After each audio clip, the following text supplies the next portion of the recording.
Hello everyone, I'm the Shades and welcome again to Shades' Soapbox. So I was watching AEW Rampage recently with my buddy Matty J, and has become a bit of a regular occurrence, I once again began ranting on how AEW does things so much better than the Fed. For those who missed my original AEW video, the Fed is my nickname for WWE. Seems I still have some pent-up beef with the Fed over the many reasons they burn me out of wrestling altogether. While Matty had suggested I join him on the WrestleCast to make my opinions known, I feel it's a bit better if I collect my thoughts and share them here instead, since I really need to make it clear why the Fed frustrated me so much, even to this day. First, let's talk about what was going on when I started getting burned out. It was around 2013 when the early signs began to crop up. Of course, at this time, the big rivalry was Daniel Bryan versus the Authority, which was basically the corporation and the McMahon-Helmsley regime merged into one, and done rather poorly if I am being honest. As Brian Zane of Wrestling with Regret put it, the biggest problem with the Authority was that they did very little to get anyone over and rarely received any comeuppance for their actions, Daniel Bryan being the prime example. And even when he did get a win over them, they just pull some shenanigans out of their ass anyway, making it absolutely pointless. Hell, even when Team Cena were supposed to end the Authority a year later at Survivor Series, a half-ass hostage moment led to them coming back within a few weeks, once again making that whole angle, including the debut of Sting, feel useless. But let's talk about John Cena for a bit. Now, I've got nothing against the man himself. He's been shown to be a great guy behind the scenes and loved by younger audiences the world over. But in the ring, that's kind of the whole problem. He was so beloved by the kids, Junior, my nickname for Vince McMahon because he hates being a junior, would make sure the kids went home happy even when it made no logical sense. Like how they ruined the run of the Nexus by beating them at SummerSlam when it was painfully obvious they needed to go over. And need I remind you of Embrace the Hate, which not only failed to change anything at all, but outright buried poor Zack Ryder, who got over on his own and was punished for it. Then there was the whole Rock vs. Cena trilogy, which ran over 3 fucking years, making it impossible for anyone else to get a push. And given this was the time when CM Punk was on the rise, it put a ceiling on his growth when it mattered most. I've already talked about Punk's run last time, so I won't bring that up again. But around 2014, Cena was no longer the top guy in the Fed. In fact, looking back, 2014 ended up being a transition year, as they were looking for their next top guy. More on that later. But by constantly putting down Daniel Bryan as a quote-unquote B-plus player, it was clear they were not going to make him that guy. Sure, the Authority were heels, but it still felt like management were basically telling us, don't bother with him, he's not going to be the guy. This was solidified at the Royal Rumble 2014, as instead of using it to further Daniel Bryan's storyline that they had been cultivating for months, here comes Batista, who hadn't been in the Fed for years, and was riding the success of the first Guardians of the Galaxy movie to swoop in and win the Rumble out of nowhere. But this ended up backfiring, as the fans were sick of being dicked around, and given Bryan wasn't even in the Rumble at all, not even Rey Mysterio was getting cheered that night, as he was the number 30 man. And when people realized Bryan wasn't in the Rumble, they turned on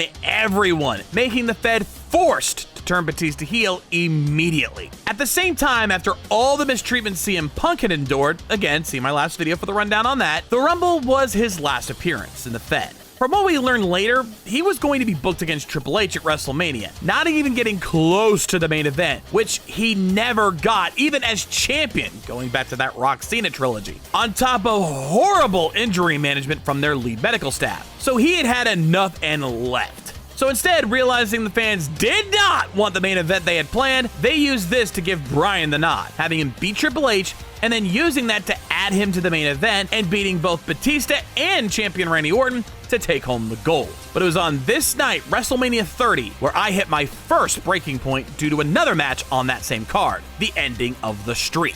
Yes, The Undertaker, who had gone 21-0 before this night, lost his undefeated WrestleMania streak to Brock Lesnar. And I lost my shit. Doubly so, because I didn't even get a chance to see it. The WWE Network had crashed on me right as this match was happening. Talk about a 1-2 punch to the balls. I didn't even bother trying to get the show back up because I was pissed when I learned about this. Now, many have argued that the streak had to end, which, while debatable, is fair. But I hold firm that if it did have to end, Brock should not have been the one to do it. It said they gave it to Brock to prove how unstoppable he was supposed to be portrayed, but I maintain he didn't need the streak to prove that. Hell, you wouldn't have needed to do that if you had just had him beat both John Cena and Triple H when he came back a couple of years prior. Now, also during this time, The Shield, Dean Ambrose, Seth Rollins, and Roman Reigns had become hot shit with the fans. So when they broke up after Payback, it was a shock. But I will admit it was handled well at first. But it was what happened afterwards where they once again dropped the ball. See, like I said, 2014 was a transition year. During this time, Dean Ambrose would pursue Rollins for revenge, a feud that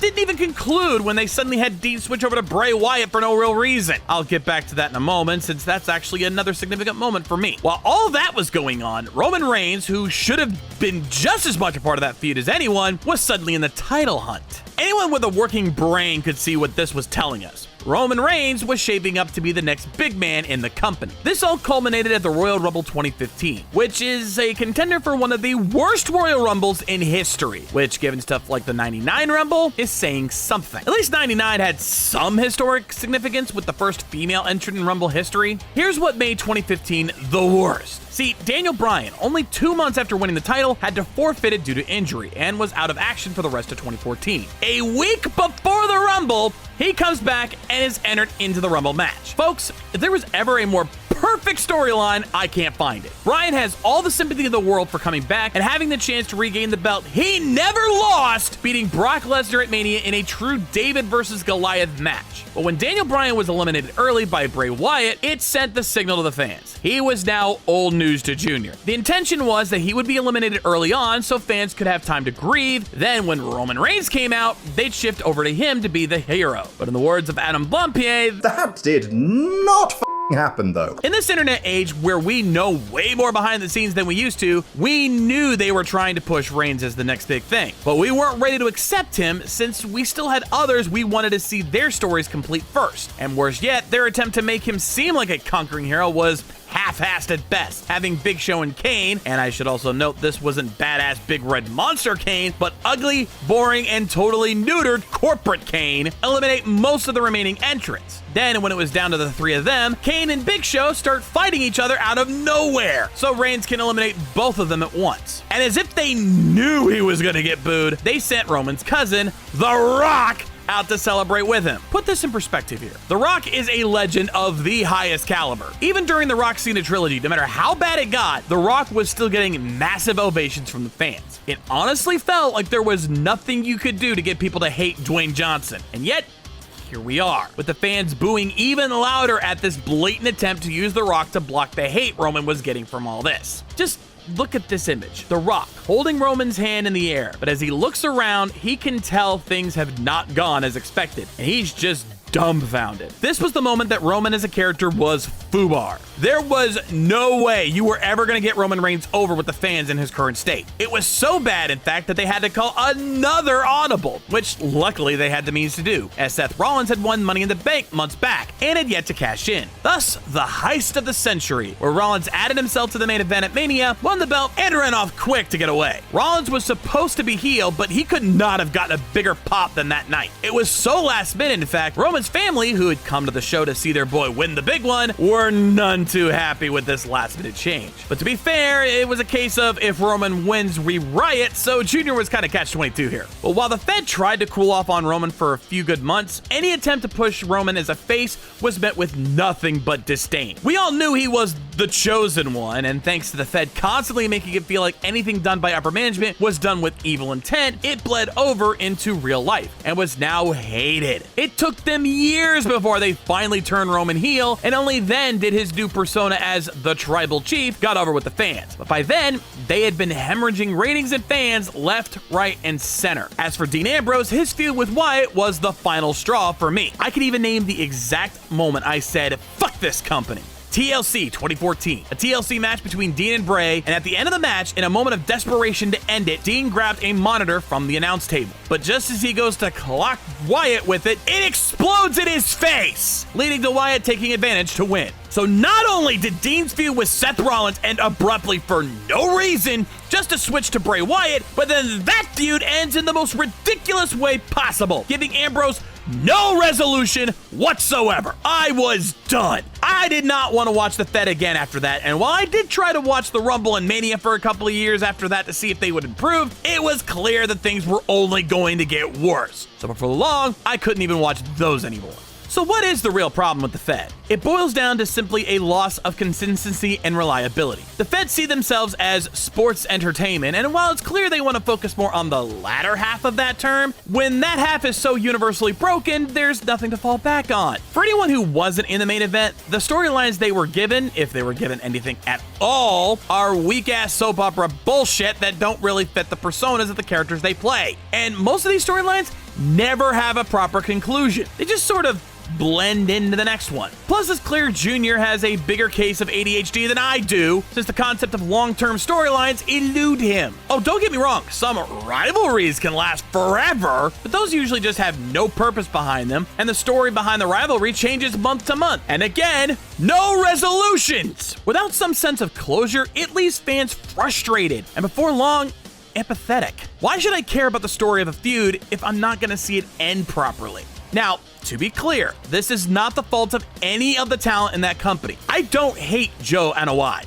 the person. It was Roman Reigns, the big dog, and more specifically, how he was booked, that was the problem. In terms of in-ring talent, he's amazing, and as the tribal chief, his promo skills are really good. But they were just poorly handled when he was a face, since they desperately tried to make him the next John Cena, or more accurately, the next Hulk Hogan. This is the crux of the matter. During the 80s, Hulk was the man in pro wrestling, and he was booked to be the ultimate good guy, facing obstacle after obstacle, with him overcoming them in the end. He also represented Junior's ideal look of what a top superstar should look like. A larger-than-life Adonis of a man who looks like they can conquer anything in their path. This is the same look that guys like Lex Luger, The Rock, John Cena all had. And on the flip side, he feels there needs to be equally larger-than-life villains to face him, like Andre the Giant. So now we have Brock Lesnar in to fill that role. But there are two major issues with focusing on one such person over all others. One, we live in an era where that kind of persona isn't as well beloved as it used to be. The modern wrestling fan, casual or hardcore, prefers something a little more relatable. Someone who puts in the hard work and can make us feel like we can achieve similar feats. Consider it the Marvel way versus Junior's DC approach. If you're a comics fan, you absolutely get my point here. This is why Stone Cold Steve Austin became the biggest star of the Attitude Era. Now we're in the era of the indie workhorse, and guys like CM Punk, Bryan Danielson, and Jon Moxley. But Junior still wants that chosen one and won't settle for anything else. And two, when said chosen one ends up injured, or in Reigns' case, sick from leukemia, there's no fallback option. Anyone outside those main guys are often given 50-50 booking at best and no chance to showcase their real skill. So when that chosen one is out of action, there's no one that can be believably called in to fill the gap. And God forbid you try to get over on your own. I mentioned what happened to Zack Ryder earlier, but Rusev had a similar fate. When Rusev Day got over with fans, his reward was to get ignored and later to get literally cucked out, as his girlfriend/manager Lana was suddenly in love with Dolph Ziggler. Also, gotta take a moment to say this. I feel real bad for Nick Nemeth, aka Dolph Ziggler. It seems any character or storyline he interacts with leads to it getting ruined. Like Ziggler is the kiss of death for anything he's involved with, and he totally doesn't deserve it, as he's a great talent. But this romance ended abruptly as it got leaked by TMZ that Lana and Rusev had gotten engaged. The two of them floundered for a couple of years before they tried the whole cucking angle again, this time with the recently returned Bobby Lashley. All this essentially because Rusev managed to get over on his own. And even after Rusev was released, that angle was kept going, even trying to throw in a lesbian twist with Mandy Rose, which went fucking nowhere. Of course, speaking of that, we then have to mention all of the releases over the last couple of years. I mentioned this in my AEW video, so I won't go too deep into it, but with all this other stuff combined, you can imagine the morale backstage is pretty shitty. In an interview on Steve Austin's podcast, The Broken Skull Sessions, Junior called out Antonio Cesaro, aka Claudio Castagnoli, for not trying hard enough to grab the brass ring. Well, how the fuck is he supposed to do that when you don't even give him any chance to do so? You book him as a permanent mid-carder, never giving him a chance to get over with the casual fans, and if he attempted to get over on his own,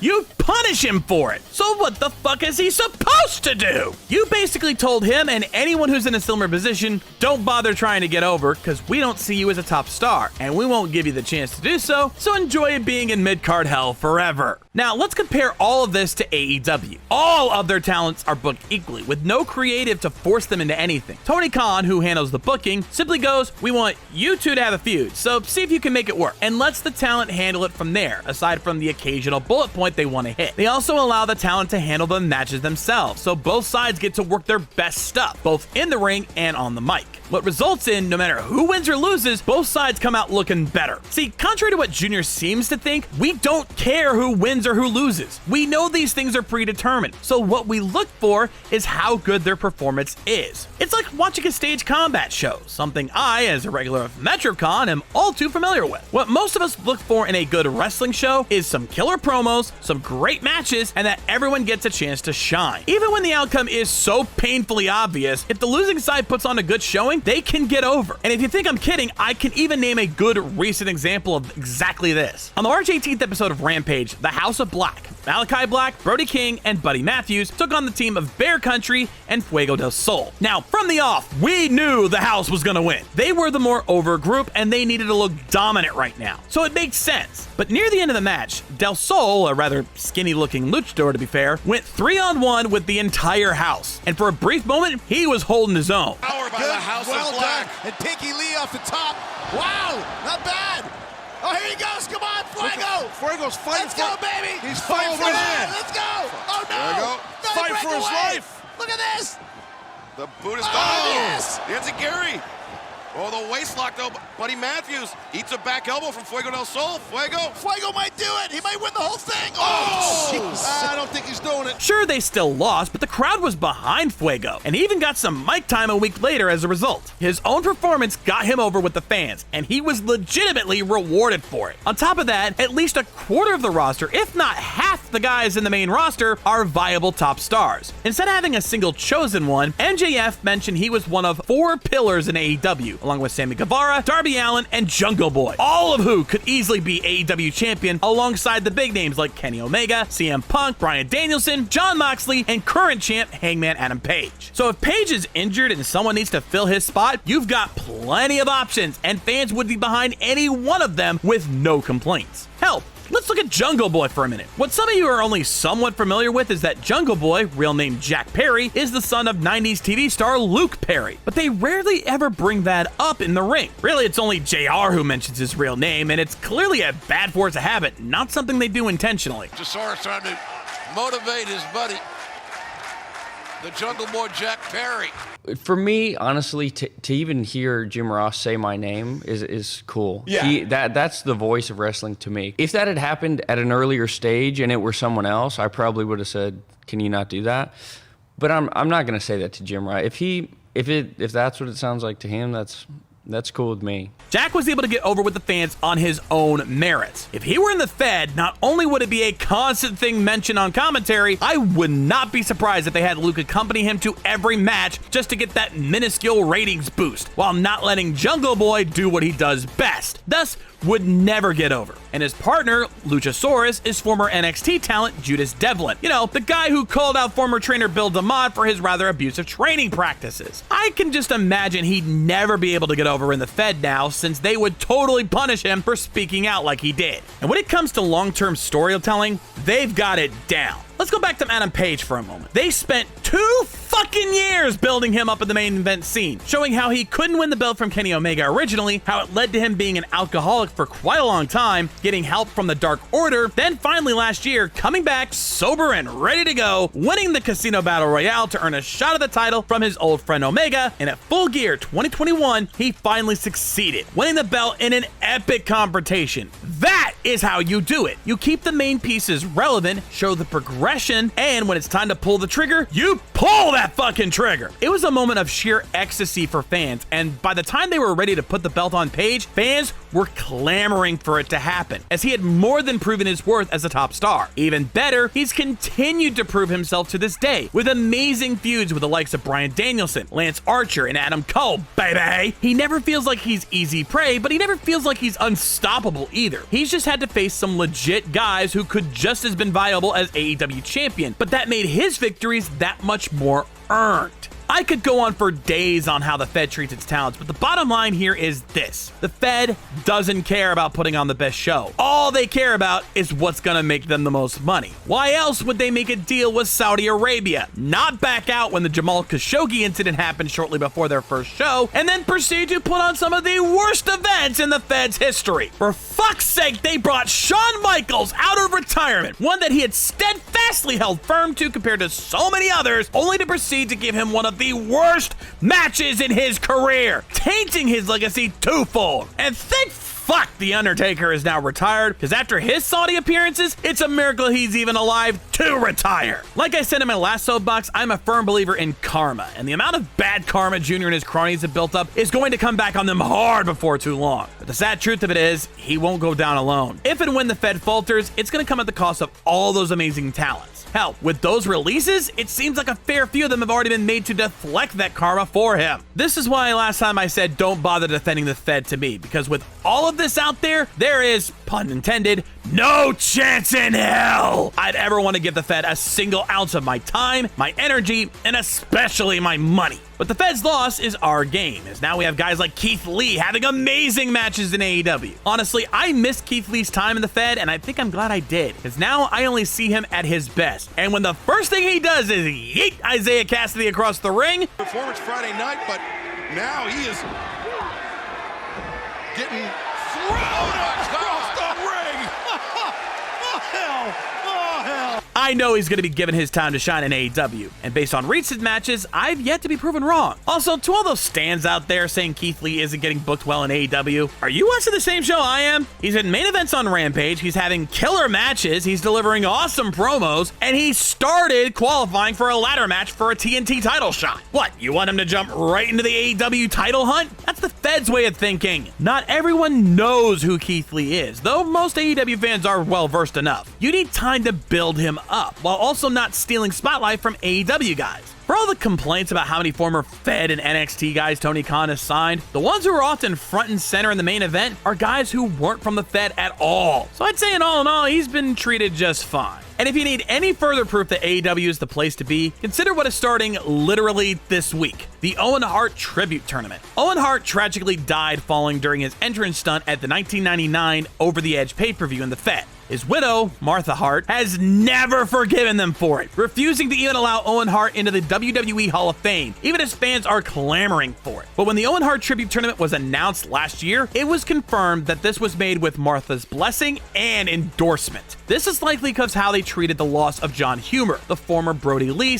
/ Luke Harper. In the Fed, most late wrestlers simply get a black screen graphic showing they had passed. But for Humer, AEW turned an entire episode of Dynamite into the Brody Lee Celebration of Life, paying tribute to him and even giving his son the TNT title belt to keep in his dad's honor. AEW then went on to hire Huber's widow, Amanda Huber, to their community outreach team, and the boy has become a sort of manager for his dad's faction, the Dark Order, occasionally showing up to cheer them on, allowing AEW to help the family live a healthy life in his absence. They even took his line, "It's Wednesday night, and you know what that means," and made it the opening line for AEW shows from then on, as a constant tribute to the man. It's Wednesday night, and you know what that means. This not only is likely why Martha signed on board with the tournament, but it's confirmed to have been the driving force behind CM Punk signing with them as well. When a company treats its employees this well, you can't help but have massive respect for that. I didn't just become a fan of AEW out of spite for the Fed, though there clearly is plenty of spite for that company in my veins. No, I became a fan because it was honestly refreshing to see a company that respected its workers and understood how important they were to making their promotion the best it could be. Many Fed stans complain how us AEW fans will pop for anything, but the truth is we don't. AEW isn't perfect when you really think about it. They've made plenty of mistakes, as any up-and-coming company would. But the fact of the matter is, we see these talents put on the best show they can, and it's clear they love being there. So we love it right back, and want to see everyone in their roster succeed. It must feel weird for them to see wrestling fans actually enjoying wrestling, since they're so used to disappointment over there. When you have to justify watching the Fed, I feel sorry for you. And recently, AEW president Tony Khan announced he purchased Ring of Honor, saving it from being obliterated after the pandemic wrecked them over the last 2 years. Knowing it's in the hands of AEW means we know it's going to be treated with the respect and the, pun intended, honor it deserves. We know if the Fed had gotten hold of it, they'd have just done it for the tape library and the name, but would have done nothing with it, aside from putting old ROH shows up on the network. Whoopity fucking do! AEW still has plenty of room to grow and improve, but with the Fed now looking worse than ever, it's only a matter of time. It may be making more money than ever, but that's in part to short-term gains and not worrying about long-term damage. And when that long-term damage catches up to them, it's gonna hit them hard. Just ask the comic book industry how that turned out. Meanwhile, AEW is here to give us the alternative we need. And I'm gonna continue to be all elite for the foreseeable future, as it feels great to actually be able to enjoy watching wrestling again. So let's see if the Fed can finally fix its shit, or if AEW is going to become the new standard bearer for professional wrestling. I'm not a betting man, but I'd say my money is on the ladder here, as it should be. Anyway, that's gonna do it for me here today, ladies and gentlemen. I'm the Shades, and we'll see you next time. Rock on!